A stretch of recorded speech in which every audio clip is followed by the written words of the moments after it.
17મા અધ્યાયમાં આપણે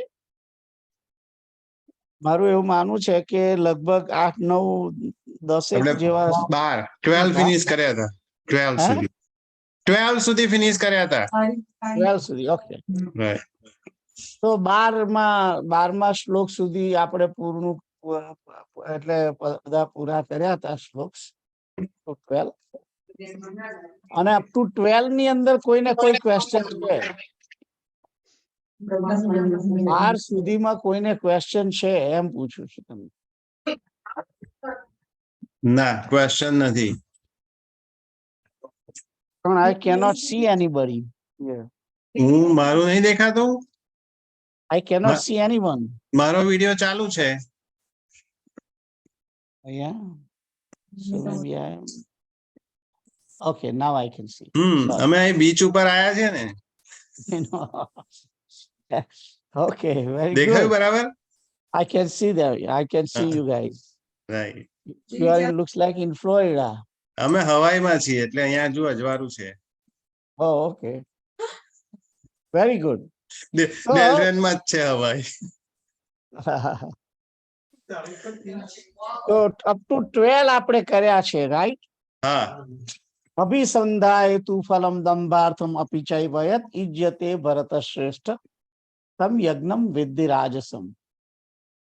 અને વિધિહીનમ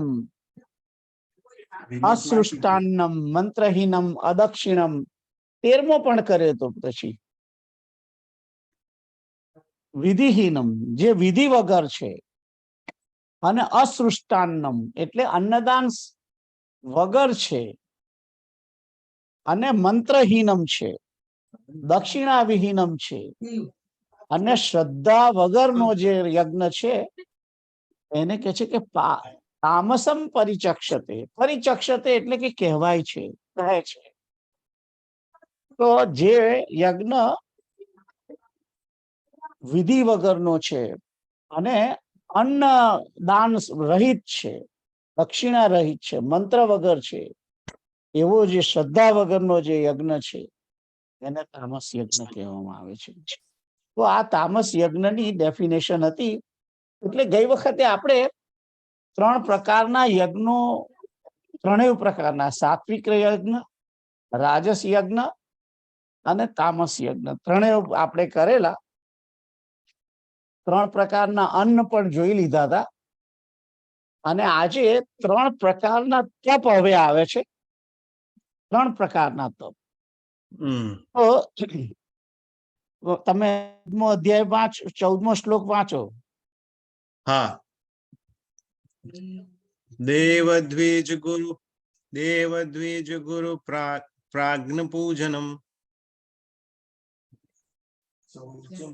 દેવદ્વિજ ગુરુ પ્રાજ્ઞ પૂજનમ શૌચમાર્જવમ બ્રહ્મચર્યમ અહિંસા ચ શારીરમ તપ ઉચ્યતે.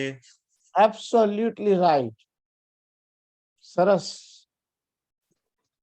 દેવદ્વિજ ગુરુ પ્રાજ્ઞ પૂજનમ શૌચમ આર્જવમ બ્રહ્મચર્યમ અહિંસા ચ શારીરમ તપ ઉચ્યતે.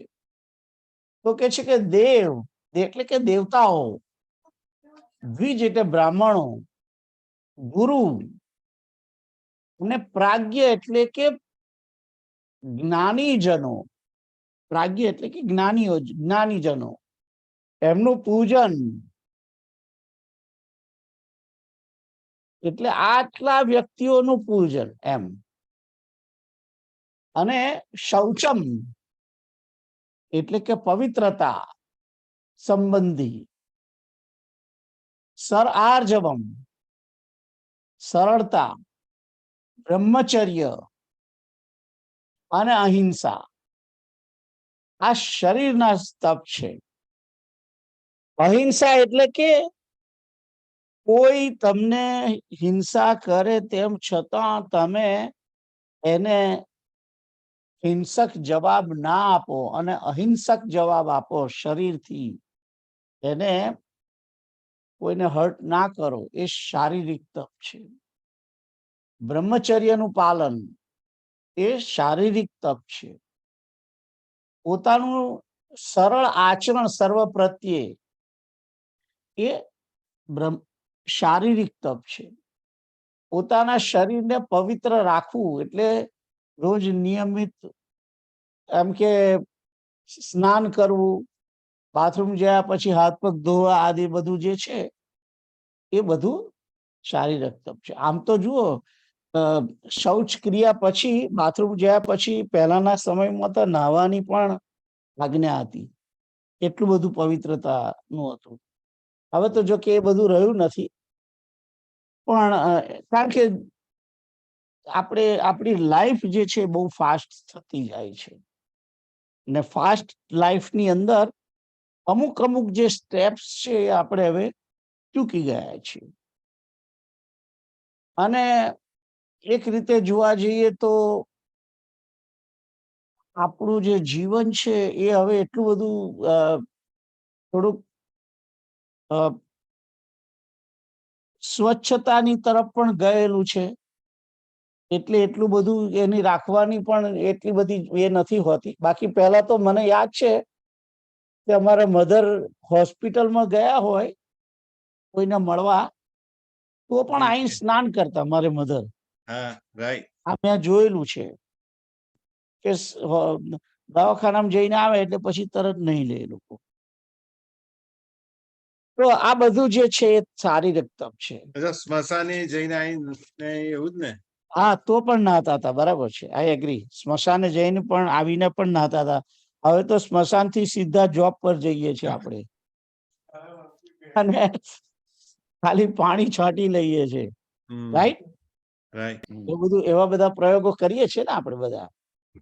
મેં પણ ઘણી વાર એવા પ્રયોગ કરેલા છે. એટલે કોવિડમાં બરાબર તમને પ્રેક્ટિસ કરાવી પાછી નાહવાની. That's right.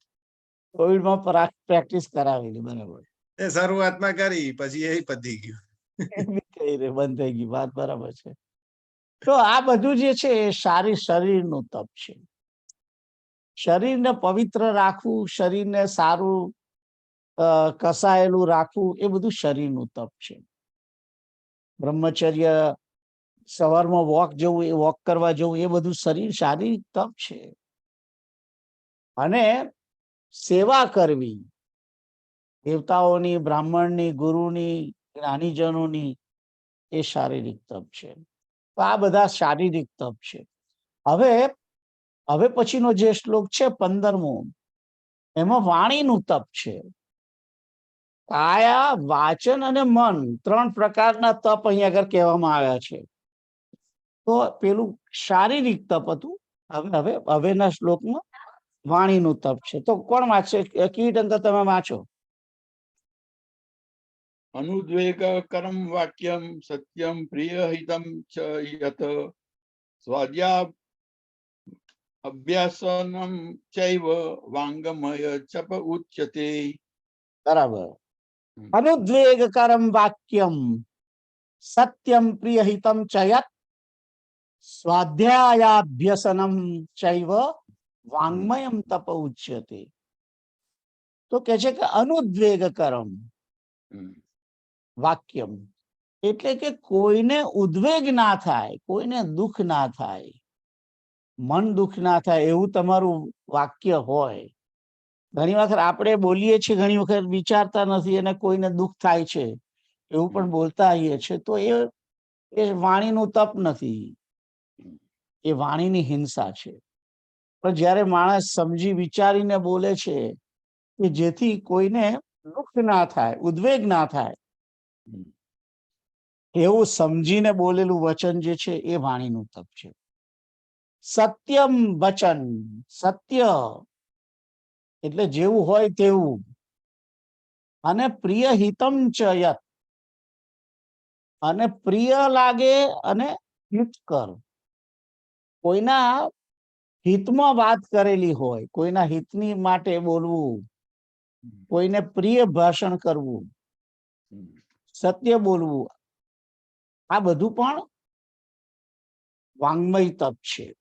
આગળ કે છે સ્વાધ્યાયાભ્યસનમ, સ્વાધ્યાયાભ્યસનમ કે છે કે સ્વાધ્યાય, વેદશાસ્ત્ર ભણવું અને અભ્યાસનમ, અભ્યસનમ, સ્વાધ્યાયાભ્યસનમ એટલે ભગવાનને જપવાનો જે અભ્યાસ છે એ બધું વાંગ્મય તપ છે. જે આપણે માળા કરીએ છીએ, કીર્તન કરીએ છીએ, અથવા તો માનસનો પાઠ કરતા હોઈએ છીએ, એ બધું વાણીનું તપ છે. ખ્યાલ આવ્યો?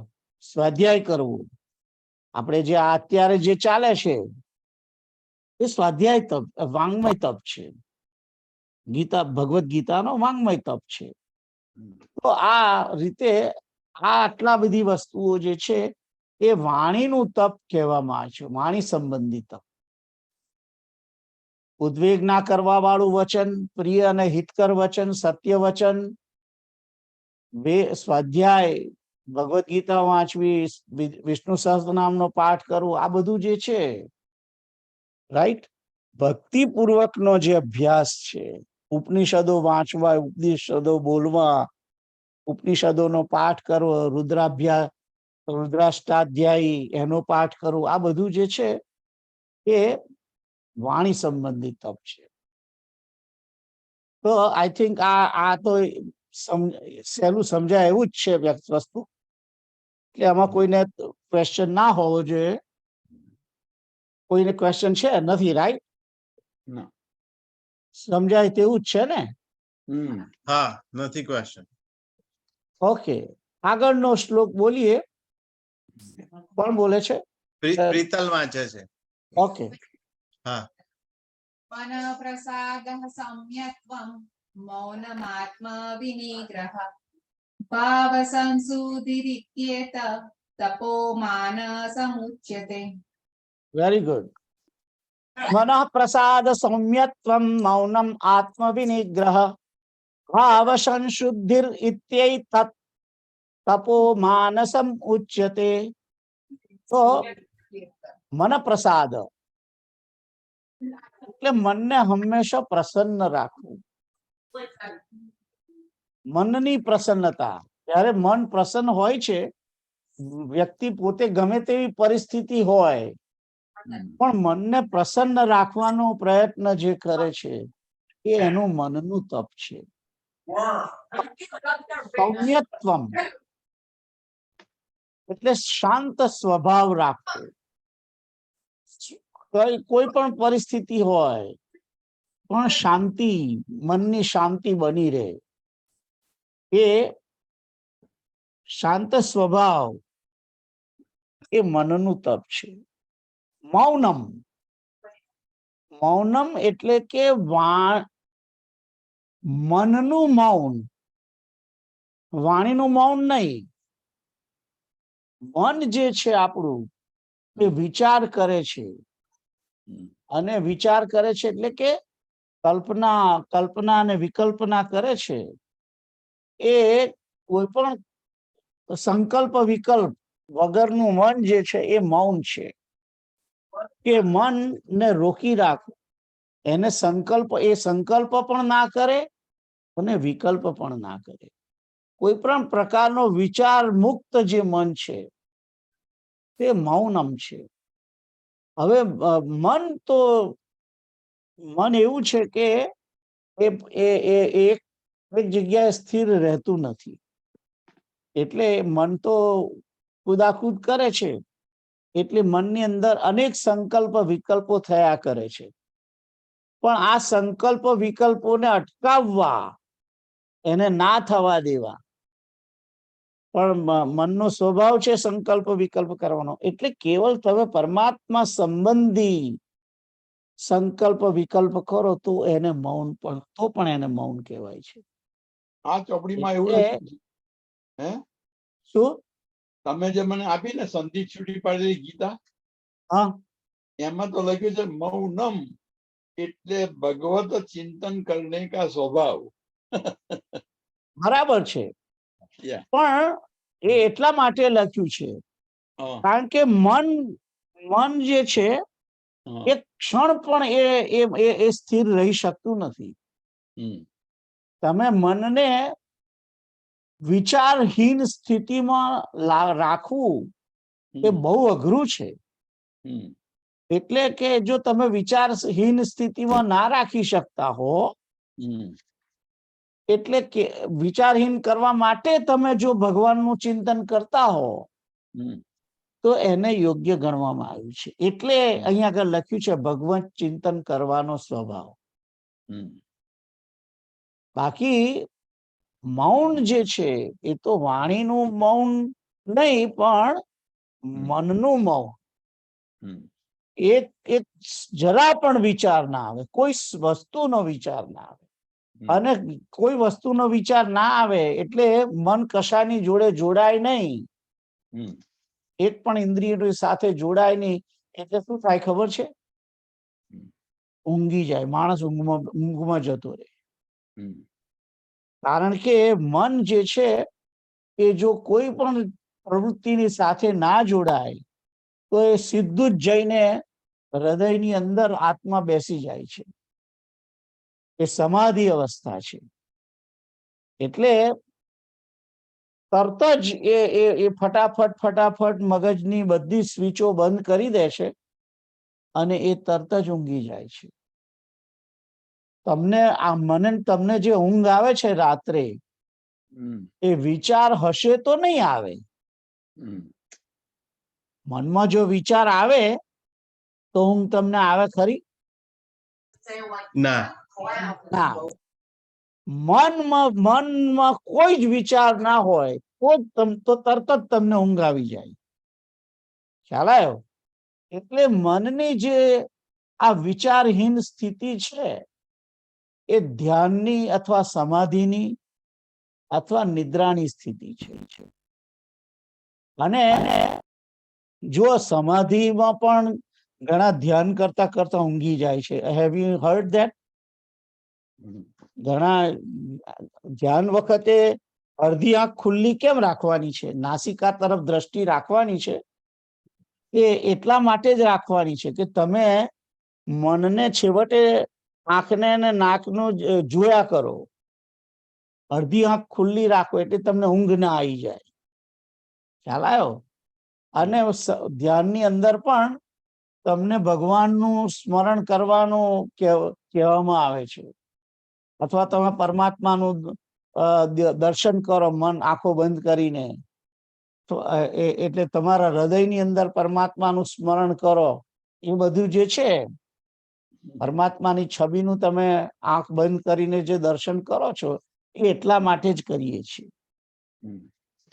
જો તમે છબીની બાકી ખરેખર મનનું મૌન જે છે એ તો સીધું જ તમે ઊંઘી જ જાઓ.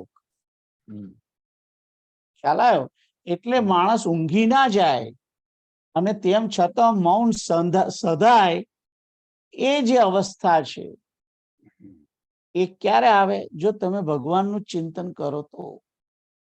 અને ભગવાનનું ચિંતન એટલા માટે કરવાનું કારણ કે પરમાત્મા નિર્ગુણ છે. એ ત્રણેય ગુણોથી પર છે.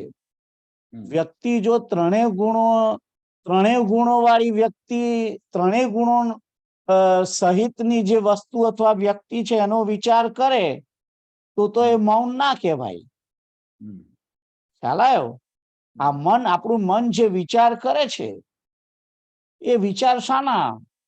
એ કાં તો સાત્વિક વસ્તુ અથવા વ્યક્તિના, અથવા રાજસ વસ્તુ અથવા વ્યક્તિના, અથવા તમસ વસ્તુ અથવા વ્યક્તિના વિચાર કરે છે. એટલે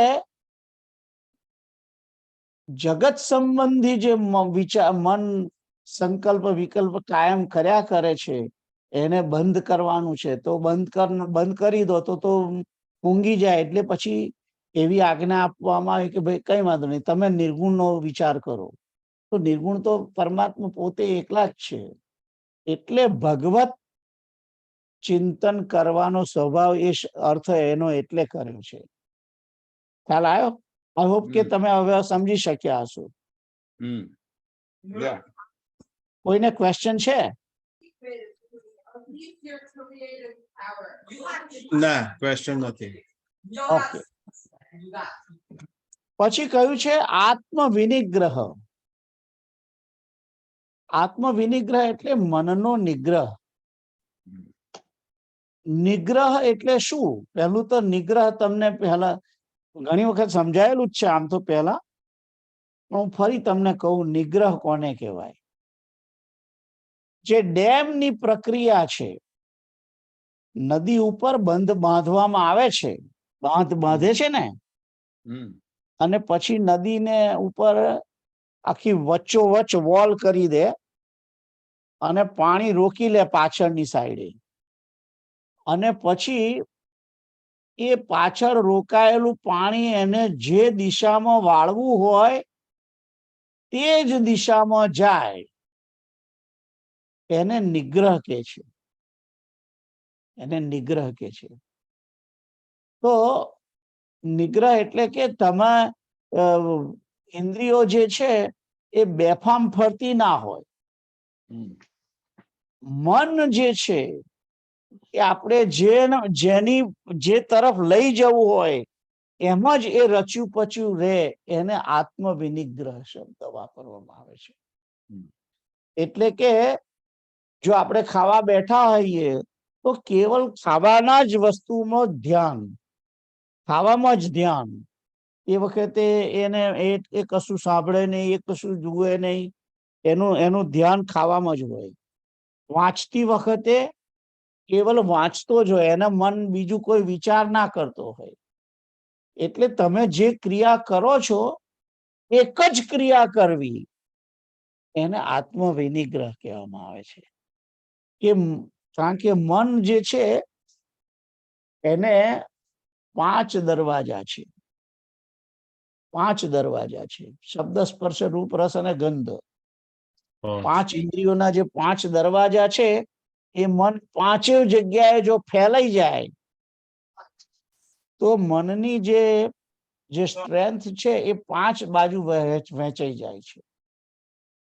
પણ મન જો એક જ વસ્તુમાં ધ્યાન, બીજું બધું બંધ કરી દે, ટપોટપ બારણા, અને કેવલ આંખથી જોવાનું જ કાર્ય કરે, તો તે સમયે તમને કોઈ વિચાર, જ્યારે કોઈ સરસ મૂવી જોવા થિયેટરમાં ગયા હોઈએ છીએ આપણે, તે વખતે ઓટોમેટિક આત્મ વિનિગ્રહ થાય છે. કારણ કે મૂવીની અંદર એની સ્ટોરી, એની અંદર સોંગ આવે છે, એની અંદર ફાઇટ આવે છે, એની અંદર વ્યક્તિ એટલો બધો સંલગ્ન થઈ જાય છે કે આજુબાજુનું બધું ભૂલી જાય છે. તમે જોયું જ હશે, તમે જાતે પોતે આ ધ્યાનમાં રાખ્યું હશે કે મૂવી જોવા જઈએ છે ત્યારે બીજા કશા વિચાર આવે છે, ઘરના બહારના કે જોબના, કોઈ વિચાર ના આવે. ખ્યાલ આવ્યો? એ મનનો નિગ્રહ છે. તે વખતે આંખની સાથે મન જોડાયેલું એકલામાં જ રહે. ખ્યાલ આવ્યો? એ પડદા ઉપર, સિનેમાના પડદા ઉપર જે ચિત્ર જોઈ રહ્યા છે એની અંદર જ કોન્સન્ટ્રેશન થયેલું મન, એ મનનો નિગ્રહ છે. તો વાંચવા બેઠા હોય તે વખત વાંચવાનું જ, સંગીતની અંદર સંકીર્તન કરતા હોય તે વખત સંકીર્તનની અંદર જ જોડાયેલા હોઈએ, અને આજુબાજુ કશું જ કોઈ પ્રકારનું ધ્યાન થાય, કોણ આગું પાછું આગળ પાછળ ફરે છે એમાં કઈ તમારું મન ના હોય, અને મનની જે એક જ પ્રવૃત્તિની અંદર કોન્સન્ટ્રેશન વાળી જે સ્થિતિ છે એને મનનો નિગ્રહ કે છે. આઈ હોપ હવે તમે સમજી શક્યા હશો, રાઈટ?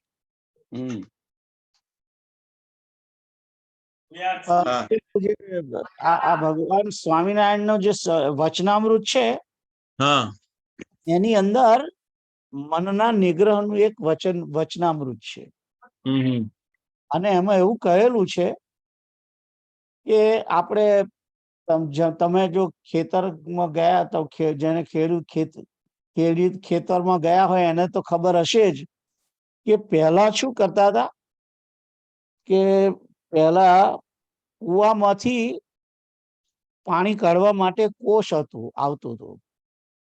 કોષ વડે પાણી, ચામડાની થેલી હોય એ નીચે કુવામાં નાખે અને એમાં પાણી ભરે, અને પેલો બળદ છે કે દૂર જાય એટલે પેલી ચામડાની સીડી ઉપર આવે, અને પેલો જે અંદર ઉપર થાળા પર બેઠો હોય એ પાણી તરત ઠાલવે થાળામાં, અને પાણી થાળામાં ઠાલવે પછી નક્કી હોય, અથવા તો પહેલા તો આપણે કુવા ઉપર ખેતરોમાં કુવાય હતા, અને પેલું કેવું પડે કે ભાઈ અમને તમે ક્યારે પાણી આવશે, તો કે સાંજે 7 વાગે તમારા ખેતરમાં પાણી આવશે.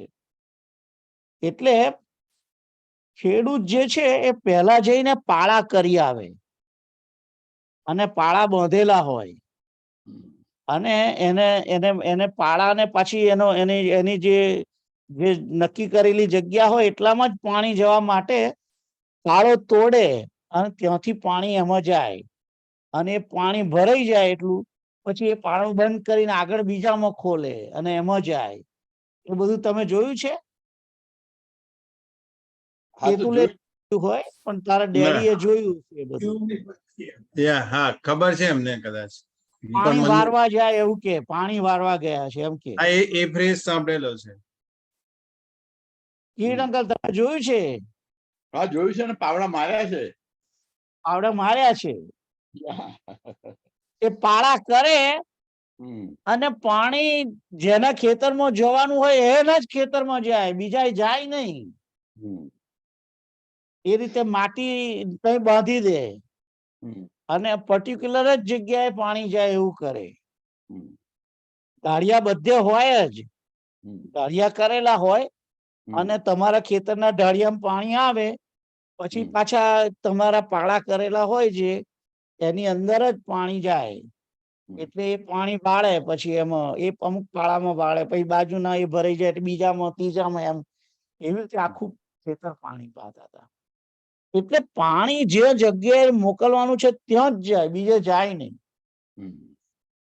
એ જે પરિસ્થિતિ છે એને નિગ્રહ કે, એને નિગ્રહ કે. જો પાણી વાળ બધે, જો બધા પાળા ખુલ્લા રાખ્યા હોય અને પાળા બાંધેલા ના હોય તો શું થાય ખબર છે? બધે થોડું થોડું પાણી જાય, ખેતરમાં પાણી જાય જ નહીં. અને ઘણો સમય સુધી એ પેલો પંપ ચાલુ રાખે, 2 કલાકે ખેતર પવાય નહીં.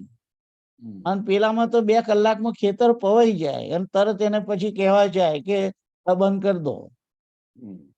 ખ્યાલ આવ્યો? કારણ કે પાણી જે પેલો પંપ વાળો મોકલતો હોય એનું બિલ હોય કે 2 કલાક પાણી આપ્યું, 3 કલાક આપ્યું, 4 કલાક આપ્યું, એ પ્રમાણે તમારું ઘરે બિલ આવે.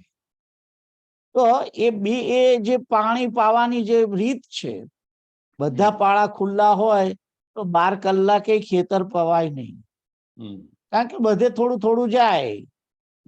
અને એનો ઢાળ જો બરાબર વ્યવસ્થિત ના હોય તો એક પાળામાં બહુ જ પાણી રહે, પેલા એક પાળામાં પાણી ઓછું આવે, એવું બી થાય. એનીવે, તો આ મનનું છે, મનનો નિગ્રહ. એટલે કાં તો તમારી આંખની પ્રવૃત્તિ વધારે ચાલતી હોય, અથવા તો કાનની બહુ ચાલતી હોય, અથવા બીજી નસકોરાની ચાલતી હોય, જીભની ચાલતી હોય, રાઈટ? તો મનનો નિગ્રહ, જ્યારે ભગવાનનું ધ્યાન કરવા બેઠા એ ત્યારે એની અંદર જ ધ્યાન હોય, બીજે બધે ધ્યાન ના હોય. આપણે તો પૂજા કરતા હોઈએ અને બાજુના રૂમમાં લાઈટ ચાલુ હોય પાછા બૂમ મારીએ કે ભાઈ લાઈટ બંધ કરજો. એ મનનો નિગ્રહ ના કહેવાય. ખ્યાલ આવ્યો તમને? હું ઘણી વાર, જો કે હું બી ઉભો થઈને જઉં છું, અમે જો સવારમાં હું દૂધ બનાવ કે ચા બનાવવા મૂકું, અને ચા બનાવી અને પાછી ભગવાનની પૂજા કરવા આવું, પછી શાલિગ્રામને નવડાવી લઉં, પછી ત્યાં સુધી મને ખબર પડે કે કદાચ પાણી ઉકળી ગયું હશે હવે, એટલે પાછો ઊભો થઈ અને દૂધ રેડવા જવું, અને ગેસ ધીમો કરીને પાછો આવું. એટલે એ મારી ક્રિયા આત્મવિનિગ્રહ ના કહેવાય, કારણ કે મારું ધ્યાન ભગવાનમાં છે ને ચામાં છે. ખ્યાલ આવ્યો? એટલે આપણું બધું આવું હોય છે, સગવડિયું હોય છે. ખ્યાલ આવ્યો? તો એને મનનો નિગ્રહ ના કહેવાય. આ બધી અમને ખબર તો છે, પણ શું કરીએ, પરિસ્થિતિ એવી હોય કે આપણે ઊભું થઈને જવું પડે. શ્રીમતીજી સુઈ ગયા હોય ને મોડા ઉઠવાના હોય, હમ. આપણે તૈયાર ચા આપવાની હોય સવારની, એટલે બધું કરવું પડે. સીતારામ. હમ. તો આગળ જઈએ. ભાવ સંશુદ્ધિ. હમ. ભાવ સંશુદ્ધિ એટલે કે અંતઃકરણની પવિત્રતા, પવિત્ર અંતઃકરણ. આ બધું મનનું મન સંબંધિત તપ છે. હમ. ભાવ સંશુદ્ધિ ઇતિ એતત.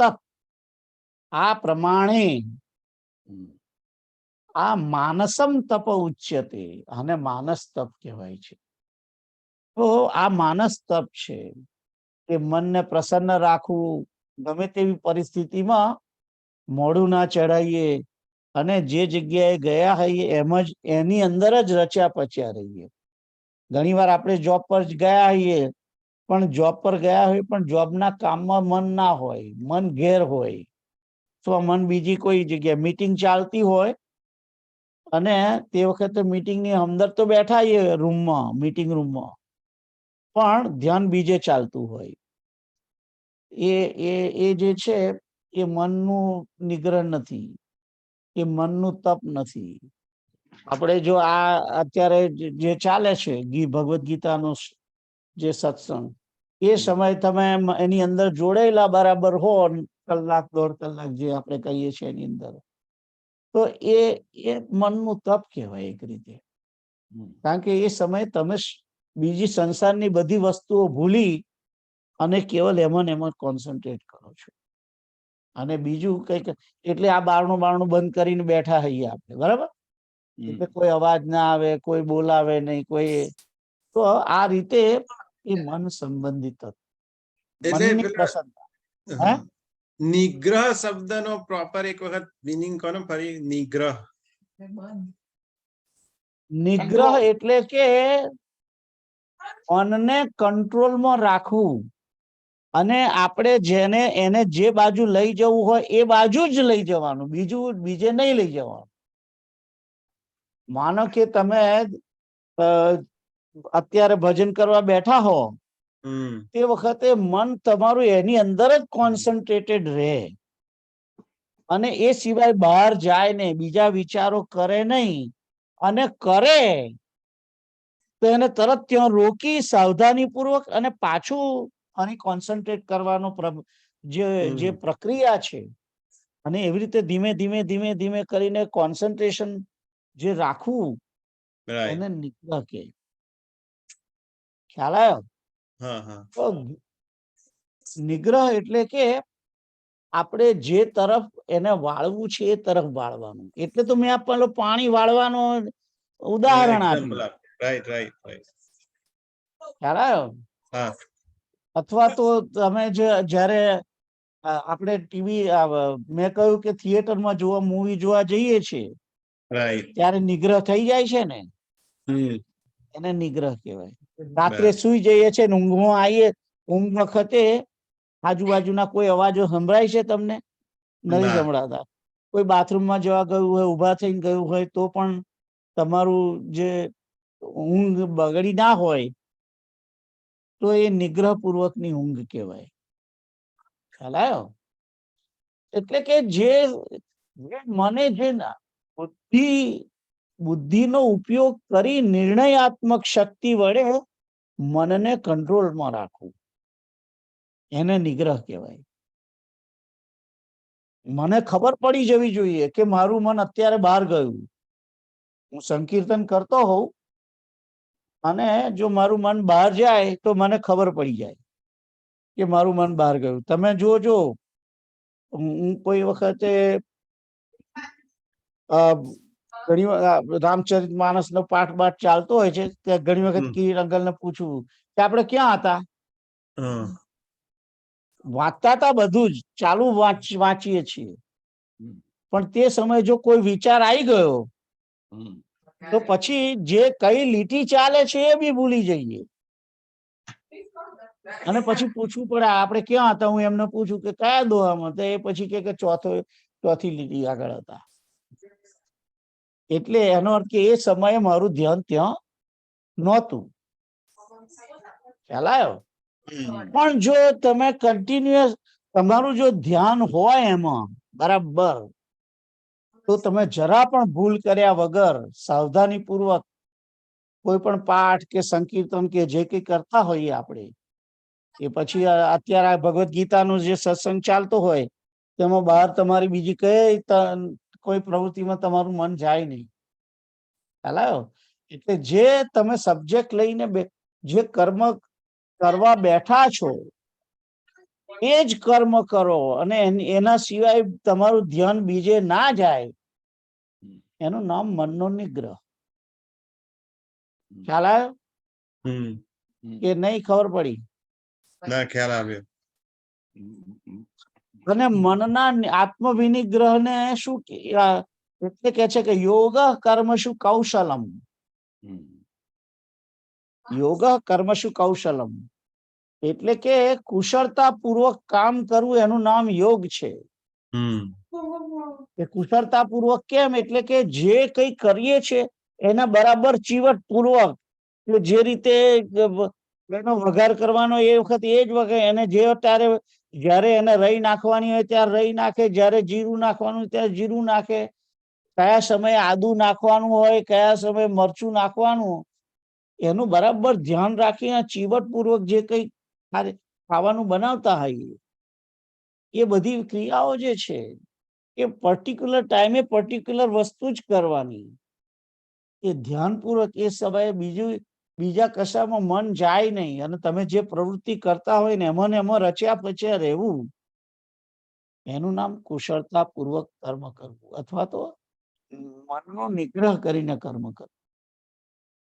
એટલે મને ખ્યાલ છે કે અમે સવારમાં અમે વાંચવા ઉઠતા હતા, સ્કૂલમાં હતા ને, ઘેરથી ઉઠાડે, પરીક્ષા આવવાની થઈ હોય તો 2-3 મહિના પહેલા વાંચવા ઉઠાડે. મારા ફાધર હાજે વાંચવાય બેહાડે, 8-9 વાગે બેહાડે, 10 વાગ્યા સુધી બેહાડે, તો પછી મારા ફાધર આગા પાછા, આમ તો એ રૂમમાં જ બેઠા હોય, એ જુએ પાછા, અને આપણે ચોપડી ખોલી હોય અને 5-10 મિનિટ સુધી જો પાનું ના ફેર્યું હોય એટલે તરત ખબર પડી કે આ વાંચતો નથી, એનું ધ્યાન બીજે છે. કારણ કે માણસ વાંચતો ના હોય એટલે ચોપડી ખાલી આમ ચોપડી વગર જ નજર હોય, આમ જ હોય, ચોપડી વાંચતા ના હોય. તમે નાટકમાં ફેલ થયા. હે? નાટકમાં તમે ફેલ થયા. એટલે વાંચતા ના, એટલે પછી મારા ફાધર પકડી પાડે. અને ઘણી વાર શું કરીએ કે આમ આમ આમ કરીને બેઠા, એ પણ ઊંઘતા હોય, આંખો બંધ હોય. એ મારા ફાધર શું કરે, પાછા આઈને હાથ આમ કરે ચોપડી આગળ.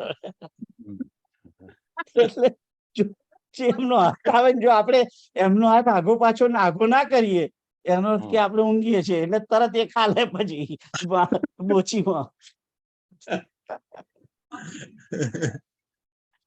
અમને બહુ આ બધું, ભાઈ અમે ભણ્યા ખરા બરાબર છે, પણ મારા પેરેન્ટ્સ નો ઘણો ભાગ છે. એમણે એ પોતે બહુ ધ્યાન રાખે. અમે જો એપ્રિલ મહિનામાં પરીક્ષાઓ આવે એટલે ફેબ્રુઆરી થી વાંચવાનું શરૂ કરાવડાવે એમને. એમનો પ્રયત્ન 100%નો, એમનો પ્રયત્ન 100%નો, કદાચ 200% એમનો પ્રયત્ન, અને અમારો પ્રયત્ન કેવળ 10%. પણ 200 ગુણ્યા 10 થઈને 20% અમે વાંચેલું.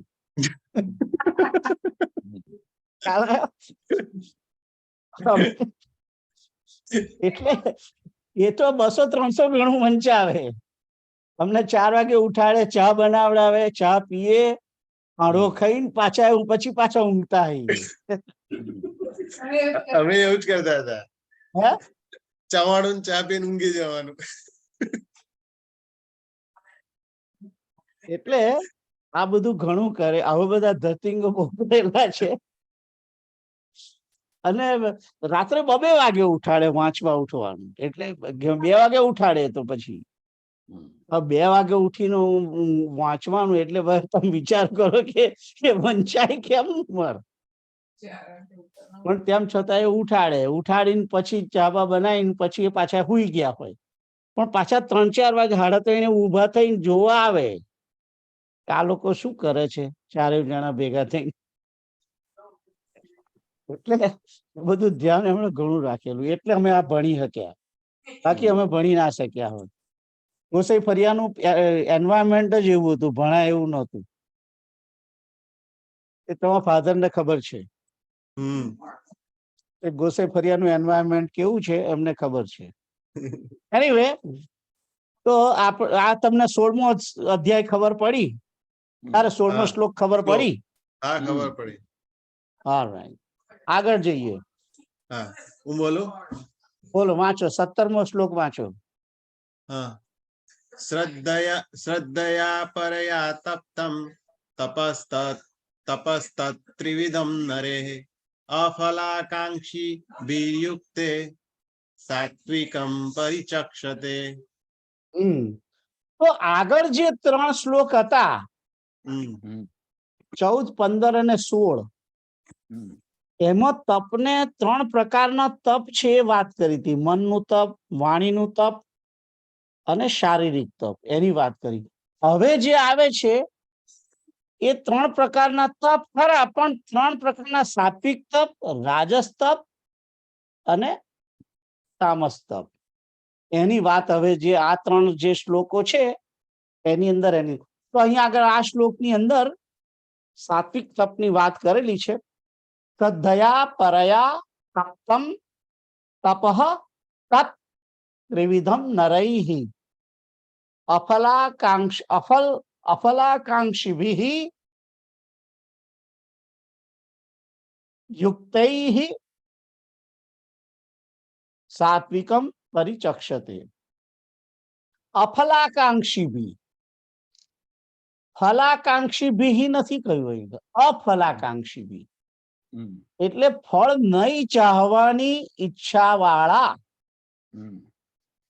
ફલાકાંક્ષી એટલે ફળના આકાંક્ષી, ફળની આકાંક્ષા રાખવા વાળા, એને ફલાકાંક્ષી કે. પણ અફલાકાંક્ષી એટલે કે જે ફળની ઈચ્છા નહીં રાખનારા, ફળને નહીં ચાહનારા એવા યુક્તૈઃ, યુક્તૈ એટલે કે યોજાયેલા, જોડાયેલા યોગી. યુક્તે એટલે કે ફળને નહીં ચાહનારા જે યુક્ત થયેલા છે કર્મની અંદર. નરૈઃ એટલે કે જે પુરુષો. પરમ શ્રદ્ધયા, શ્રદ્ધયા પરયા એટલે કે પરમ શ્રદ્ધા વડે, તપ્તમ એટલે કે તપ કરેલા, તત તે ત્રિવિધમ 3 પ્રકારના તપ સાત્વિકમ પરિચક્ષતે. થોડુંક આમ આગું પાછું છે બધા વર્ડ્સ, પણ આ રીતે છે. પરમ શ્રદ્ધા વડે તપ કરનારા જે કેવા લોકો? નરૈ, જન એટલે કે એવા માણસો, પરમ શ્રદ્ધા સાથે ફળને ના ચાહવા વાળા, જે કર્મની અંદર યુક્ત થયેલા છે તેવા યોગી પુરુષો દ્વારા જે તપ થાય છે તેને સાત્વિક કહે છે. એટલે સાત્વિક તપ કેવું હોય છે? સાત્વિક તપ ઓલવેઝ પરમ શ્રદ્ધા વડે કરેલું હોય અને ફળની ઈચ્છા વગર કરેલું હોય, એવું જે તપ છે એ તપ સાત્વિક છે. એ પછી એ સાત્વિક તપ માનસિક પણ હોઈ શકે, વાચિક પણ હોઈ શકે અને શારીરિક પણ હોઈ શકે. ખ્યાલ આવ્યો? દાખલા તરીકે પરમ શ્રદ્ધા વડે ઈચ્છા રાખ્યા વગર તમે ગંગાની અંદર ડૂબકી મારો, અને એટલે એ શું છે? એ સાત્વિક તપ છે. કારણ કે શરીરનું સાત્વિક શારીરિક તપ છે. કારણ કે શરીરની શુદ્ધિ માટે શુદ્ધિ પણ થાય છે અને જોડે જોડે મનની પણ શુદ્ધિ થાય છે, એટલે માનસિક તપ પણ છે. અને પરમ શ્રદ્ધા વડે ગંગાજીની અંદર પરમ શ્રદ્ધા છે, એટલે એ તપ સાત્વિક કહેવાય. ફળની પણ ઈચ્છા નથી, એમનેમ જ ગંગાજીની અંદર ડૂબકી લગાવવી ફળની ઈચ્છા વગર, એ સાત્વિક તપ છે. અને શારીરિક પણ છે ને માનસિક પણ છે. અને જો એ સમયે પાછા ભગવાનનું નામ પણ લેતા હોઈએ તો મન વચન અને કર્મ વડે એ ત્રણેય ભેગા થઈને સાત્વિક તપ કહેવાય. ખ્યાલ આવ્યો? પહેલા જે વાત કરી હતી એ કયા પ્રકારનું તપ છે, જે કોણ મન વડે થાય છે, વાણી વડે થાય છે અથવા શરીર વડે થાય છે, એની વાત કરી. હવે અહીં આગળ ક્વોલિટીની વાત છે કે સાત્વિક તપ છે કે રાજસ તપ છે કે તામસ તપ છે. એમ તો શ્રદ્ધા વડે, પરમ શ્રદ્ધા વડે અને ફળની ઈચ્છા વગર જે કંઈ કરવામાં આવે છે સાત્વિક તપ છે. અત્યારે તમે જે આ અભ્યાસ કરી રહ્યા છો ભગવદ ગીતાનો, એ સાત્વિક તપ કહેવાય. કોઈ ફળની ઈચ્છા નથી. આપણને એવું નથી કે આનાથી મને આટલું પુણ્ય મળે એટલા માટે થોડા આપણે બેસીએ છીએ.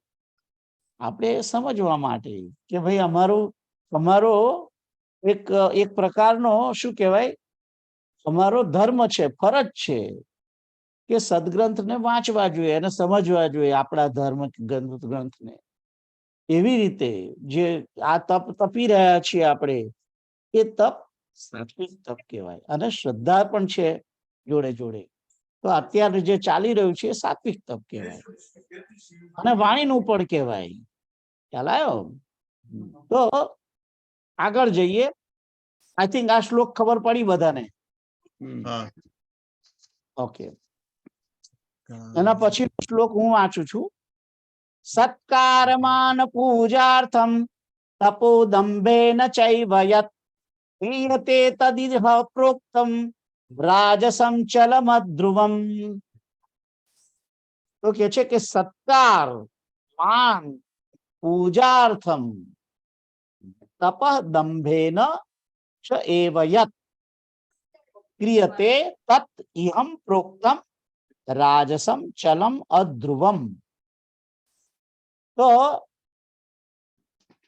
જે તપ સત્કાર માટે, સત્કાર એટલે આપણો કોઈ સત્કાર કરે એટલા માટે, માન માટે, આપણી પૂજા થાય એટલા માટે, અથવા કેવળ પાખંડથી જ કરવામાં આવે છે, દમપૂર્વક કરવામાં આવે છે, એ તપ જે છે અધ્રુવમ એટલે અનિશ્ચિત છે. એટલે કે એનું ફળ મળે ખરું નાય મળે એવું. અને ચલમ થોડીક વાર માટે મળે, પૂરેપૂરું ના મળે. કોઈ સારું કોઈ વ્યક્તિ પોતાને બધા સમાજમાં ઓળખે એના માટે પ્રયત્ન કરે અને માનો કે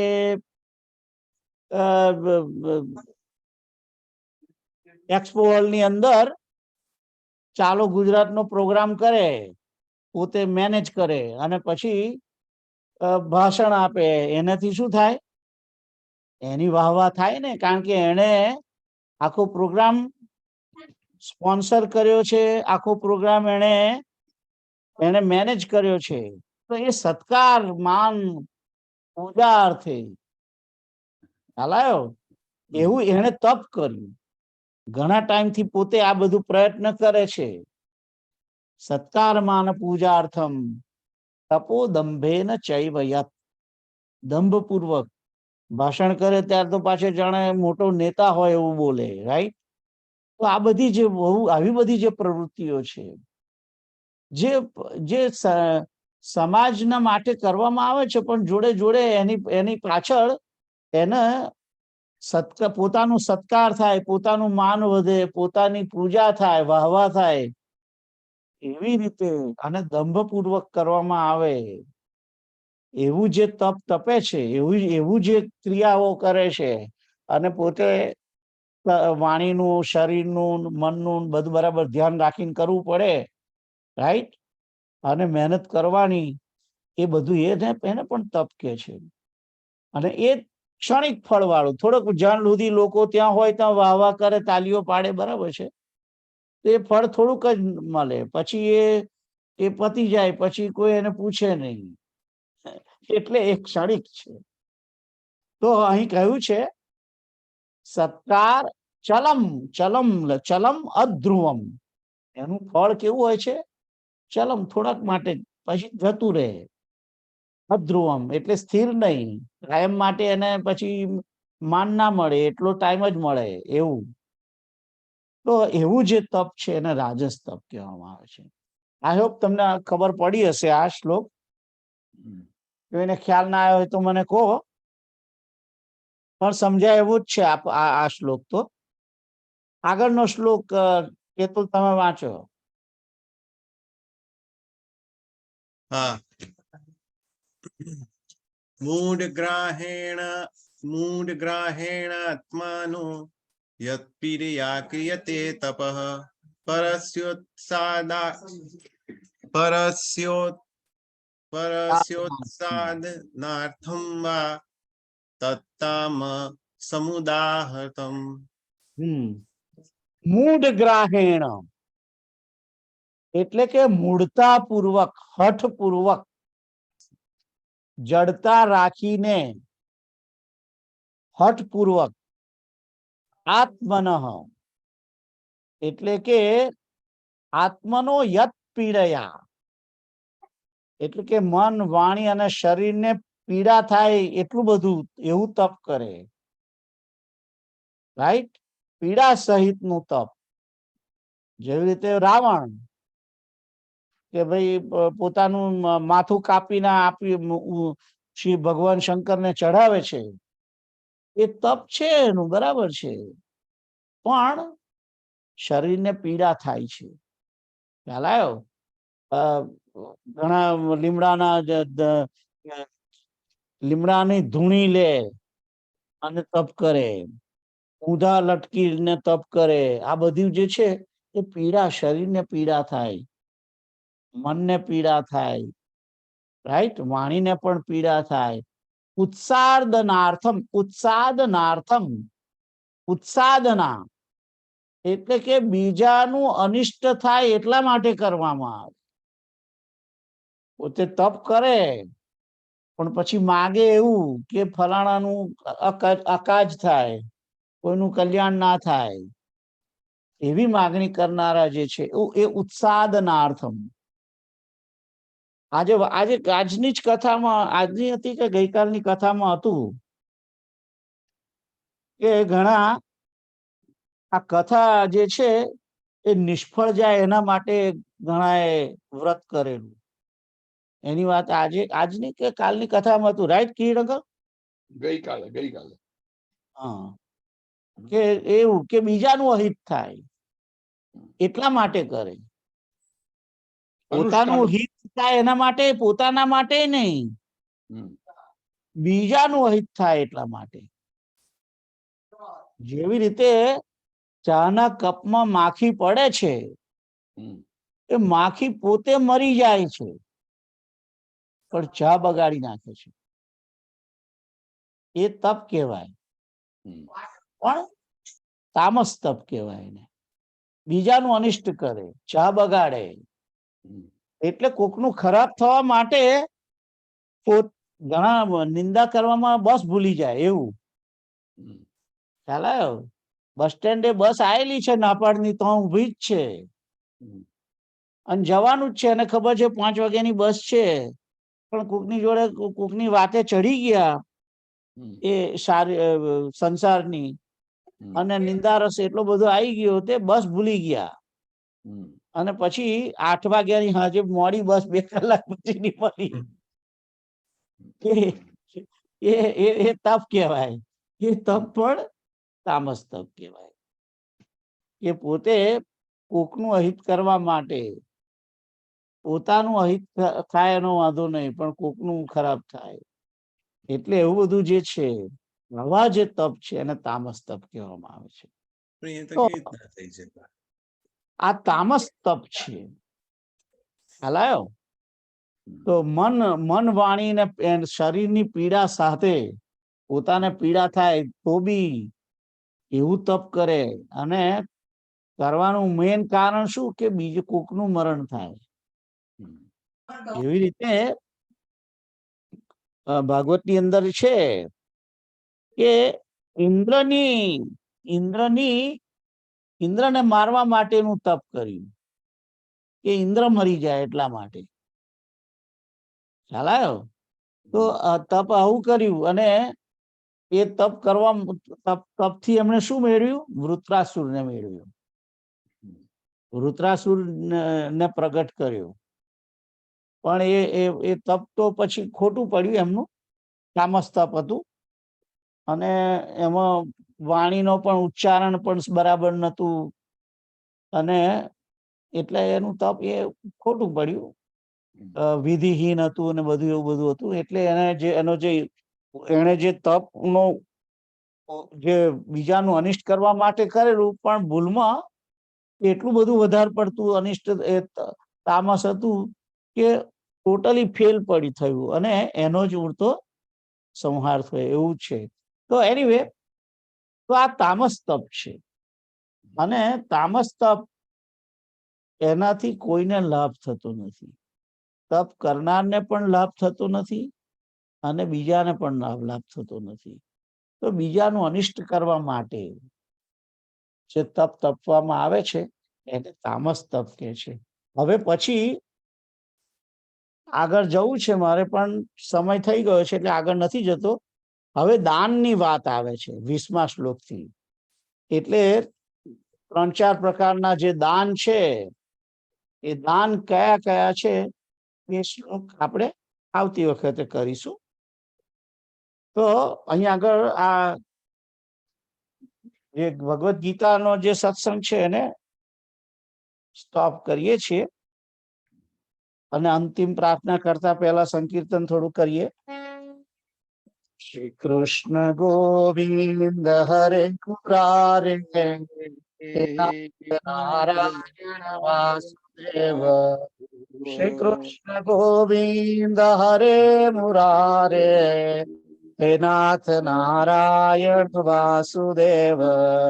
શ્રી કૃષ્ણ ગોવિંદ હરે મુરારે હે નાથ નારાયણ વાસુદેવ. શ્રી કૃષ્ણ ગોવિંદ હરે મુરારે હે નાથ નારાયણ વાસુદેવ.